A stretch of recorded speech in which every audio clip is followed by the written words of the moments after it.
only live once, but if you do it right, once is enough. It's Milindo. Let's start our trading journey with Trading Milestone.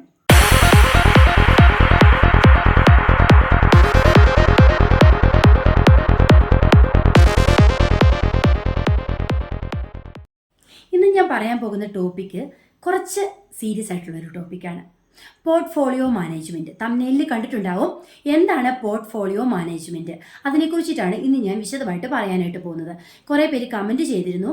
അതുമാത്രവുമല്ല, ഒരു ട്രേഡറെ സംബന്ധിച്ചിടത്തോളം അല്ലെങ്കിൽ ഏതൊരു ബിസിനസ്സിലാണെങ്കിലും portfolio management വളരെ വളരെ important ആയിട്ടുള്ളൊരു കാര്യമാണ്. Without portfolio management we cannot success in the business field. നമുക്ക് ഡയറക്റ്റായിട്ട് ക്ലാസ്സിലോട്ട് വരാം. ഒറ്റ വാക്കിൽ പറഞ്ഞാൽ എന്താണ് പോർട്ട്ഫോളിയോ മാനേജ്മെൻറ്റ്? ഒരു കമ്പനി അല്ലെങ്കിൽ ഒരു സ്ഥാപനം അല്ലെങ്കിൽ ഒരു സ്റ്റോക്ക്, പോർട്ട്ഫോളിയോ മാനേജ്മെൻറ്റിനെ ഒറ്റ വാക്കിൽ നമുക്ക് നിർവചിക്കാനാകുന്നത് ഇങ്ങനെയാണ്.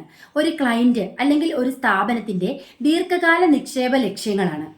ദീർഘകാലത്തേക്കുള്ള നിക്ഷേപ ലക്ഷ്യങ്ങൾ എന്ന് പറയുമ്പോൾ നമ്മൾ അണ്ടർസ്റ്റാൻഡ് ചെയ്യണം അതിൻ്റെ അപകട സാധ്യതകളുണ്ട്, അതിൻ്റെ ഇൻകം എങ്ങനെയായിരിക്കും, അതിൽ നിന്ന് കിട്ടുന്ന ആ ഒരു income, earnings, profit and loss management, ഇവയെല്ലാം ഉൾക്കൊള്ളുന്നതാണ് പോർട്ട്ഫോളിയോ മാനേജ്മെൻറ്റ് എന്ന് പറയുന്നത്. ഇവയിലുള്ള കൃത്യമായ ഒരു മേൽനോട്ടം, ദീർഘവീക്ഷണത്തോടു കൂടി ഒരു സ്റ്റോക്ക് ഇൻവെസ്റ്റ് ചെയ്യുക, ദീർഘവീക്ഷണത്തോടു കൂടി ഒരു കമ്പനിയെ കൊണ്ടുപോവുക, ഇതിലൊക്കെ പോർട്ട്ഫോളിയോ മാനേജ്മെന്റ് വളരെയധികം അത്യാവശ്യമാണ്. ചിലർ അവരുടെ സ്വന്തം പോർട്ട്ഫോളിയോ സ്വയം മാനേജ് ചെയ്യുന്നു. അതായത് ഒരു കമ്പനിയുടെ അപകട സാധ്യതകളെ ഒഴിവാക്കിക്കൊണ്ട് എങ്ങനെ മാക്സിമം റിട്ടേൺസ് ഏൺ ചെയ്യാം എന്നാണ് ഇതുകൊണ്ട് ഉദ്ദേശിക്കുന്നത്. മാർക്കറ്റിന്റെ റിസ്കുകളെ ഒഴിവാക്കിക്കൊണ്ട് ശരിയായ തീരുമാനം എടുക്കാനുള്ള ഒരു കഴിവാണ് പോർട്ട്ഫോളിയോ മാനേജ്മെന്റ് എന്ന് പറയുന്നത്. അതായത് സ്വന്തം സാമ്പത്തിക ചുറ്റുപാടനുസരിച്ച് റിസ്കുകൾക്കെതിരായിട്ട് എങ്ങനെ നല്ല നിക്ഷേപങ്ങൾ നടത്താൻ സാധിക്കും. അതായത് ഒറ്റവാക്കിൽ പറഞ്ഞാൽ മൂലധന മണ്ണൊലിപ്പ് തടയുക. എന്താണ് മൂലധന മണ്ണൊലിപ്പ് എന്ന് പറയുന്നത്? നമുക്കറിയാം, കൃഷിയിലൊക്കെ ആണെങ്കിൽ മണ്ണൊലിപ്പ് വന്നു കഴിയുമ്പോൾ നമ്മൾ നട്ടുവെക്കുന്ന ആ പ്ലാന്റ്സ് എല്ലാം ചൂടോടെ ഇങ്ങ് പിഴുതു പോരും അല്ലേ? മണ്ണൊലിപ്പ് തടയാനായിട്ട് നമ്മൾ ഒരുപാട് കാര്യങ്ങൾ ചെയ്യുന്നില്ലേ? അതുപോലെ തന്നെയാണ് നമ്മുടെ മൂലധനം എന്ന് പറയുന്നത്.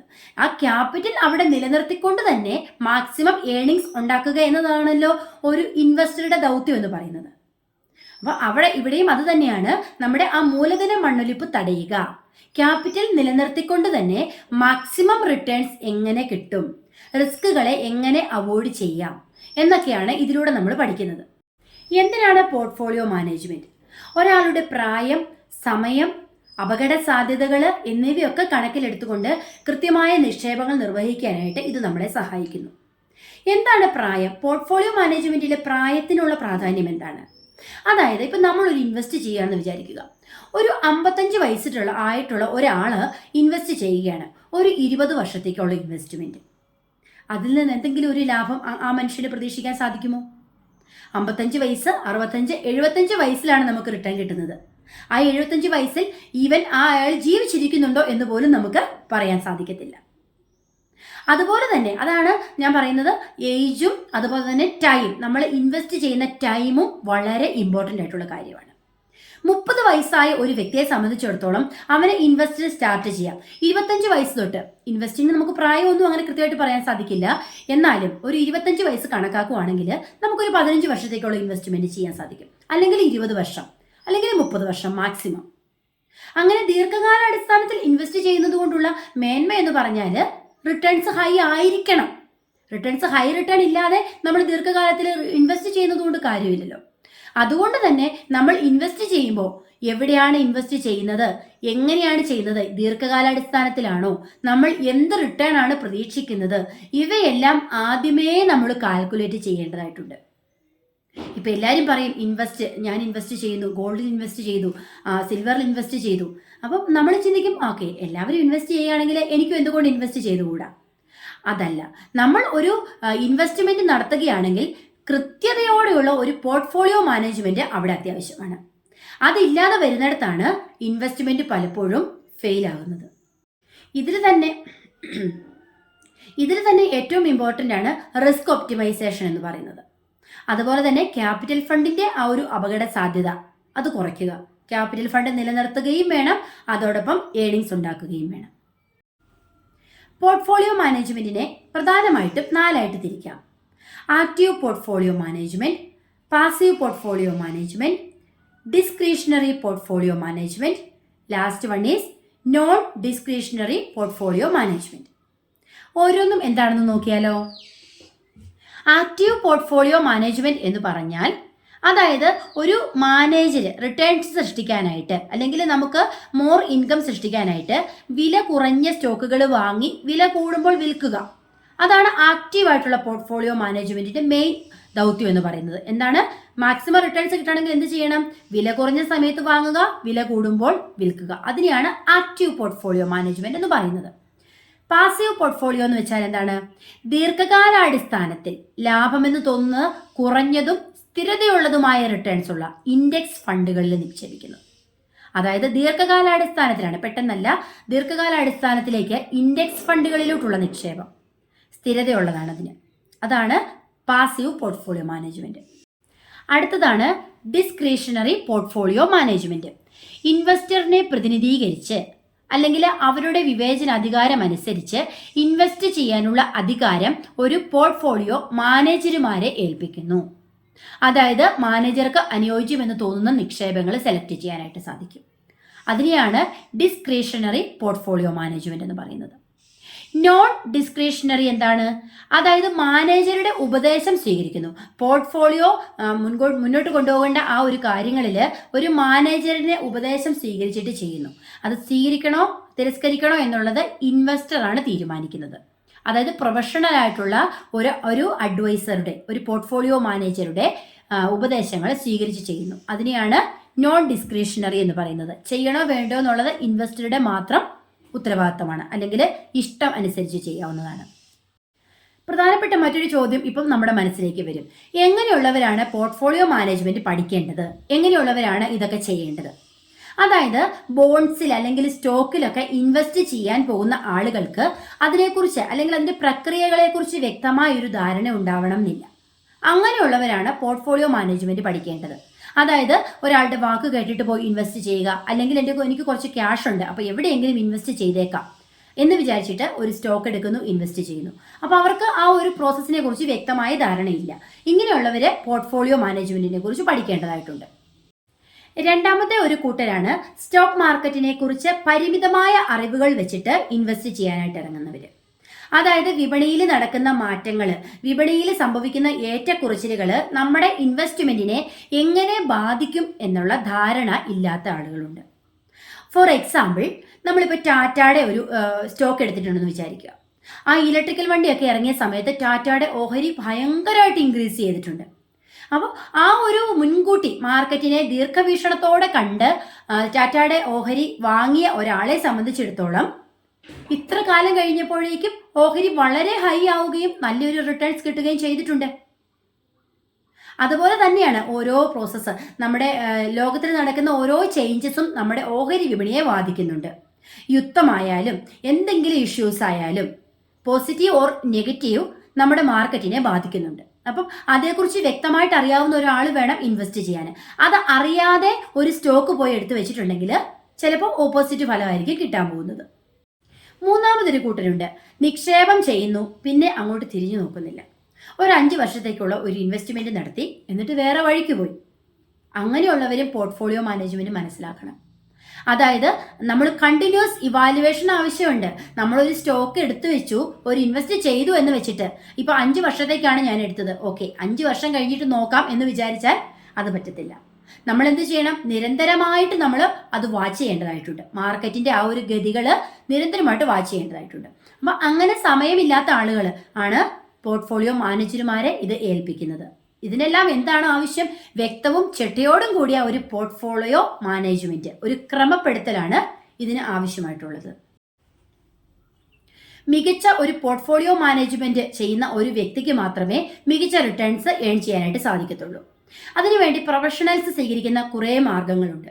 അതിൽ ചിലത് ഞാനിവിടെ പരിചയപ്പെടുത്താം. ഒന്നാമതായിട്ട് അസറ്റ് അലൊക്കേഷൻ. എന്താണ് അസറ്റ് അലൊക്കേഷൻ എന്ന് പറയുന്നത്?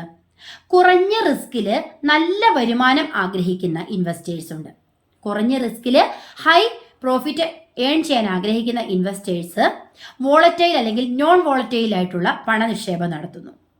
ഇവിടെ നിക്ഷേപകന്റെ ആ ഒരു ലക്ഷ്യം, സാമ്പത്തിക ലക്ഷ്യവും റിസ്ക് മാനേജ്മെന്റും അനുസരിച്ചിട്ടാണ് അസറ്റ് ലൊക്കേഷൻ ക്രമീകരിക്കുന്നത്. രണ്ടാമത്തെ ഒരു പോയിന്റ് ആണ് ഡൈവേഴ്സിഫിക്കേഷൻ. എന്താണ്? പോർട്ട്ഫോളിയോ മാനേജ്മെന്റിന്റെ സന്തുലിതമായ അല്ലെങ്കിൽ വ്യത്യസ്തമായ നിക്ഷേപ സാധ്യതകൾ. ഒരു എക്സാമ്പിൾ പറയുകയാണെങ്കിൽ, ഡൈവേഴ്സിഫിക്കേഷൻ ഒരു എക്സാമ്പിൾ പറയുകയാണെങ്കിൽ, ഇപ്പം നമുക്ക് വളരെ 100% ഷുവറിലല്ലല്ലോ നമ്മൾ ഇൻവെസ്റ്റ് ചെയ്യുന്നത്. ഇപ്പം നമ്മളൊരു നല്ലൊരു സ്റ്റോക്കിൽ ഇൻവെസ്റ്റ് ചെയ്തു എന്ന് വിചാരിക്കുക. അപ്പോൾ ഇപ്പോൾ 50 ലാക്കാണ് നമ്മൾ ഇൻവെസ്റ്റ് ചെയ്യാൻ ഉദ്ദേശിക്കുന്നതെങ്കിൽ ഒരിക്കലും ആ 50 ലാക്ക് കൊണ്ടുപോയിട്ട് ഒരു സ്റ്റോക്കിൽ ഇൻവെസ്റ്റ് ചെയ്യാൻ പാടില്ല. അത് ഡിവൈഡ് ചെയ്തിട്ട് പല സ്റ്റോക്കിൽ ഇൻവെസ്റ്റ് ചെയ്യുക. അപ്പം ഏതെങ്കിലും ഒരു സ്റ്റോക്ക് ഡൗൺ ആയിട്ടുണ്ടെങ്കിലും ആ ഒരു ഡൗൺ നമുക്ക് ഇപ്പുറത്ത് ക്രമീകരിക്കാൻ സാധിക്കണം. മറ്റൊരു സ്റ്റോക്ക് അതിനും കൂടി ഹൈ ആവാനായിട്ടുള്ള ഒരു ചാൻസ് നമ്മൾ എക്സ്പെക്റ്റ് ചെയ്യണം. അതാണ് ഡൈവേഴ്സിഫിക്കേഷൻ എന്നതുകൊണ്ട് ഉദ്ദേശിക്കുന്നത്. മൂന്നാമത്തെ ഒരു മെത്തേഡാണ് റീബാലൻസിങ്. ഇൻവെസ്റ്റർ അനുയോജ്യമായ ഒരു തന്ത്രം തിരഞ്ഞെടുത്തു കഴിഞ്ഞാൽ പിന്നെ എന്ത് ചെയ്യണം? അത് നടപ്പിലാക്കാനായിട്ട് ഒരു പ്രക്രിയ, സമഗ്രമായിട്ടുള്ളൊരു പ്രോസസ്സ് നമ്മൾ എഴുതി ചിട്ടപ്പെടുത്തി അത് കറക്റ്റായിട്ട് ഒബ്സർവ് ചെയ്തുകൊണ്ട് മുമ്പോട്ട് പോവുക. ഒരു ഇൻവെസ്റ്ററിനെ സംബന്ധിച്ചിടത്തോളം അത്രയ്ക്ക് എഫക്റ്റീവ് ആയിട്ടുള്ള, അത്രയ്ക്ക് ഇമ്പോർട്ടൻ്റ് ആയിട്ടുള്ള ഒരു മെത്തേഡാണ്. ഒരു മെത്തേഡ് എന്ന് പറയാൻ പറ്റില്ല, അത്രയ്ക്ക് ഇമ്പോർട്ടൻ്റ് ആയിട്ട് നമ്മൾ ചെയ്യേണ്ട ഒരു കാര്യമാണ് പോർട്ട്ഫോളിയോ മാനേജ്മെന്റ്. അതുകൊണ്ടാണ് ഇതിനെക്കുറിച്ച് ഇത്ര സീരിയസ് ആയിട്ട് സംസാരിക്കുന്നത്. വീഡിയോസൊക്കെ ഇഷ്ടമാകുന്നുണ്ടെങ്കിൽ ലൈക്ക് ചെയ്യുക, അതുപോലെ ചാനലൊന്ന് സബ്സ്ക്രൈബ് ചെയ്ത് പ്രോത്സാഹിപ്പിക്കാനും എല്ലാവരും ഒന്ന് സപ്പോർട്ട് ചെയ്യുക കേട്ടോ. ഇനി കാണുന്നത് process of portfolio management. Portfolio manage ചെയ്യാനായിട്ടുള്ള ഡിഫറെൻറ്റ് പ്രോസസ്സിലൂടെയാണ് ഇനി കടന്നു പോകുന്നത്. ആദ്യമായിട്ട് നമ്മൾ ഐഡന്റിഫൈ ചെയ്യുക, ഏതൊരു ഒബ്ജക്റ്റിലാണ് നമ്മൾ, ഏതൊരു സ്റ്റോക്കിലാണ് നമ്മൾ ഇൻവെസ്റ്റ് ചെയ്യുന്നതെന്ന് നമ്മൾ മനസ്സിലാക്കിയിരിക്കുക. അപ്പോൾ അങ്ങനെ മനസ്സിലാക്കണമെങ്കിൽ ആ ഒരു സ്റ്റോക്കിനെ കുറിച്ച് അറിയുക, വർഷങ്ങളായിട്ട് ആ ഒരു സ്റ്റോക്കിൽ നടക്കുന്ന മൂവ്മെന്റ് തിരിച്ചറിയാൻ ശ്രമിക്കണം. അതുപോലെ തന്നെ ആ സ്റ്റോക്കിനെ അഫക്റ്റ് ചെയ്യുന്ന പുറമേ നിന്നുള്ള ഏതൊക്കെ ശക്തികളാണ് ആ സ്റ്റോക്കിനെ അഫക്റ്റ് ചെയ്യുന്നത്, അപ്പ് ആൻഡ് ഡൗൺ മൂവ്മെന്റിനെ അഫക്റ്റ് ചെയ്യുന്ന ആ ഒരു പ്രോസസ്സ് കണ്ടുപിടിക്കുക. അതുപോലെ തന്നെ രണ്ടാമത് ക്യാപിറ്റൽ എപ്പോഴും നമ്മുടെ ക്യാപിറ്റലിന്റെ റിസ്ക് എപ്പോഴും ഒഴിവാക്കണം.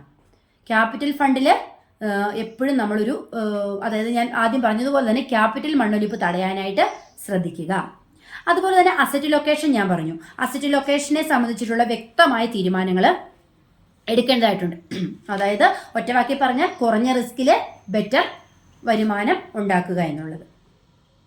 പിന്നെ ചെയ്യേണ്ടത് സ്യൂട്ടബിൾ ആയിട്ടുള്ള പോർട്ട്ഫോളിയോ സ്ട്രാറ്റജീസ് അപ്ലൈ ചെയ്യുക. പോർട്ട്ഫോളിയോയ്ക്ക് പല മെത്തേഡുകളുണ്ട്, അതിനകത്ത് കറക്റ്റ് ആയിട്ടുള്ളത് വേണം, ഏറ്റവും ആപ്റ്റ് ആയിട്ടുള്ളത് വേണം നമ്മൾ അപ്ലൈ ചെയ്യാനായിട്ട്. പിന്നെ ഒരെണ്ണമാണ് പ്രോഫിറ്റബിൾ ആയിട്ടുള്ള ഒരു ഇൻവെസ്റ്റ്മെന്റ് ആൻഡ് സെക്യൂരിറ്റീസ്. അതായത് വളരെ പ്രോഫിറ്റബിൾ ആയിട്ടുള്ള ഒരു കമ്പനിയിൽ അല്ലെങ്കിൽ ഒരു സ്റ്റോക്കിൽ വേണം നമ്മൾ ഇൻവെസ്റ്റ് ചെയ്യാനായിട്ട്. പിന്നെ ശ്രദ്ധിക്കേണ്ട പ്രധാനപ്പെട്ട ഒരു കാര്യമാണ് ഇവാലുവേറ്റിംഗ്. ഇംപ്ലിമെന്റ് ചെയ്യുക. പോർട്ട്ഫോളിയോ ഇംപ്ലിമെന്റ് ചെയ്തതിന് ശേഷം കറക്റ്റ് ആയിട്ടുള്ള ഒരു ഇവാലുവേഷൻ അതിന് നടക്കേണ്ടതായിട്ടുണ്ട്. റിവൈസ് ചെയ്തുകൊണ്ടിരിക്കണം. നമ്മുടെ പോർട്ട്ഫോളിയോ കറക്റ്റ് ആണോ, നമ്മുടെ ധാരണകൾക്കനുസരിച്ചാണോ മാർക്കറ്റ് മൂവ് ചെയ്യുന്നത്, നമ്മൾ ഇട്ടിരിക്കുന്ന ഡിഫറൻറ്റ് സ്റ്റോക്കുകളിൽ നമ്മൾ ഇട്ടിരിക്കുന്ന ആ ഒരു ഇൻവെസ്റ്റ്മെന്റ് കറക്റ്റ് ആയിട്ടുള്ള രീതിയിലാണോ മൂവ് ചെയ്യുന്നത്, അത് കറക്റ്റായിട്ട് നമ്മൾ ഇവാലുവേറ്റ് ചെയ്തുകൊണ്ടിരിക്കുക. അതിനാണ് റീബാലൻസിങ്. പിന്നെ ലാസ്റ്റ് പോയിന്റ് ആണ് rebalancing the composition of portfolio. Portfolio എപ്പോഴും നമ്മൾ റീബാലൻസിങ് അതിനകത്ത് ശ്രദ്ധിക്കേണ്ട കാര്യമാണ്. അതായത് എഫിഷ്യൻ്റ് ആയിട്ടുള്ള ഒരു പോർട്ട്ഫോളിയോ മേക്ക് ചെയ്താൽ മാത്രമേ ഗുഡ് ഇൻവെസ്റ്റ്മെന്റും ഗുഡ് റിട്ടേൺസും നമുക്ക് എക്സ്പെക്റ്റ് ചെയ്യാനായിട്ട് സാധിക്കത്തുള്ളൂ. ഞാൻ ആദ്യം പറഞ്ഞതുപോലെ തന്നെ ഒരു ഇൻവെസ്റ്റ് ചെയ്യുമ്പോൾ നമ്മുടെ ഏജ്, നമ്മുടെ അതുപോലെ തന്നെ ടൈം, നമ്മൾ ഇൻവെസ്റ്റ് ചെയ്യുന്ന സ്റ്റോക്കുകൾ, ഇതെല്ലാം ഒരുപോലെ ഇമ്പോർട്ടൻ്റ് ആയിട്ടുള്ള കാര്യമാണ്. അപ്പം പോർട്ട്ഫോളിയോ മാനേജ്മെന്റിനെ കുറിച്ച് മനസ്സിലായിട്ടുണ്ടെന്ന് വിചാരിക്കുന്നു. അതുപോലെ തന്നെ പോർട്ട്ഫോളിയോ എന്തിനാണ് ചെയ്യുന്നത് എന്നിട്ട് മനസ്സിലായിട്ടുണ്ടെന്ന് വിചാരിക്കുന്നു. ഒരു ഇൻവെസ്റ്റേഴ്സിനെ സംബന്ധിച്ചിടത്തോളം വെറുതെ നമ്മൾ പോയിട്ട് ഇൻവെസ്റ്റ് ചെയ്യാൻ പാടില്ല. വ്യക്തവും കൃത്യവുമായിട്ടുള്ള പഠനത്തിലൂടെ വേണം നമ്മൾ ഇൻവെസ്റ്റ് ചെയ്യാനായിട്ട്. അതുപോലെ തന്നെയാണ് എമൗണ്ടിന്റെ കാര്യത്തിലും. നമ്മുടെ കയ്യിലുള്ള എമൗണ്ട് ഡിവൈഡ് ചെയ്തിട്ട് വ്യത്യസ്തമായ സ്റ്റോക്കുകൾ നിക്ഷേപിക്കാനായിട്ട് ശ്രദ്ധിക്കുക. അതുപോലെ തന്നെ അതിനകത്തൊരു ബാലൻസിങ് എപ്പോഴും നമ്മൾ ശ്രദ്ധിക്കേണ്ടതായിട്ടുണ്ട്. കാരണം നമുക്കൊരു 100% ആക്യുറബിൾ ആയിട്ട് ഒരു മാർക്കറ്റും ഇല്ല. അപ്പം നമ്മൾ എപ്പോഴും പോസിബിലിറ്റീസ് ആണ് നോക്കുന്നത്. അങ്ങനെ പോസിബിലിറ്റീസ് നോക്കുമ്പോൾ നമ്മൾ ഡിവൈഡ് ചെയ്തിട്ടാണ് നിക്ഷേപിക്കുന്നതെങ്കിൽ നമുക്ക് ഒരിടത്ത് ഒരു ഡൗൺ സൈഡിൽ ഒരു ഡൗൺ ആയി പോയെങ്കിലും നമുക്ക് വേറൊരു സ്റ്റോക്കിൽ നിന്ന് അതുകൂടി കവർ ചെയ്യാനായിട്ട് സാധിക്കും. ഏറ്റവും ഇമ്പോർട്ടൻ്റ് ആണ് ക്യാപിറ്റൽ ഫണ്ട് എപ്പോഴും സൂക്ഷിക്കുക. ക്യാപിറ്റൽ ഫണ്ട് ഒലിച്ചു പോകാനായിട്ട് അല്ലെങ്കിൽ ക്യാപിറ്റൽ ഫണ്ടിൽ നിന്ന് ഒരു ഇടിവ് വരാനായിട്ട് നമ്മൾ അനുവദിക്കാതിരിക്കുക. ഇതിൻ്റെ എല്ലാം പ്രധാനപ്പെട്ടതാണ് പോർട്ട്ഫോളിയോ മാനേജ്മെന്റ് എന്ന് പറയുന്നത്. കറക്റ്റായിട്ടുള്ള പോർട്ട്ഫോളിയോ മാനേജ്മെന്റ് നടത്തുന്ന ഒരു ഇൻവെസ്റ്റർക്ക് 100% ഗുഡ് റിട്ടേൺസ് ഏൺ ചെയ്യാനായിട്ട് സാധിക്കും. ഇന്നത്തെ ക്ലാസ് ഇവിടെ നിർത്തുവാണ്. അപ്പോൾ വീഡിയോ ഇഷ്ടമായെങ്കിൽ എല്ലാവരും ഒന്ന് സഹകരിക്കുക, സപ്പോർട്ട് ചെയ്യുക. വേറെ എന്തെങ്കിലും ടോപ്പിക് ഇതുപോലെ പറയണമെന്നുണ്ടെങ്കിൽ കമൻറ്റ് ചെയ്യുക. ഞാൻ ക്ലാസ്സുകളാണ് എടുത്തു പോകുന്നത്, പ്രൈസ് ആക്ഷൻ്റെ വീഡിയോ ക്ലാസ്സുകളാണ് എടുത്തു പോകുന്നത്. അതിനിടയിൽ ഇതുപോലെ സൈക്കോളജീസ്, പോർട്ട്ഫോളിയോ, ഇനിയിപ്പോൾ SMC ഒക്കെ പഠിപ്പിക്കണമെന്ന് എനിക്ക് ആഗ്രഹമുണ്ട്, സ്മാർട്ട് മണി കൺസെപ്റ്റിനെ കുറിച്ചിട്ടൊക്കെ. അപ്പം വിശദമായിട്ട് അതേക്കുറിച്ചെല്ലാം ഓരോ ക്ലാസ്സുകളായിട്ട് ചെയ്യുന്നതായിരിക്കും. വീഡിയോ ഇഷ്ടമായെങ്കിൽ എല്ലാവരും ഫോളോ അപ്പ് ചെയ്യുക. Thank you so much. By.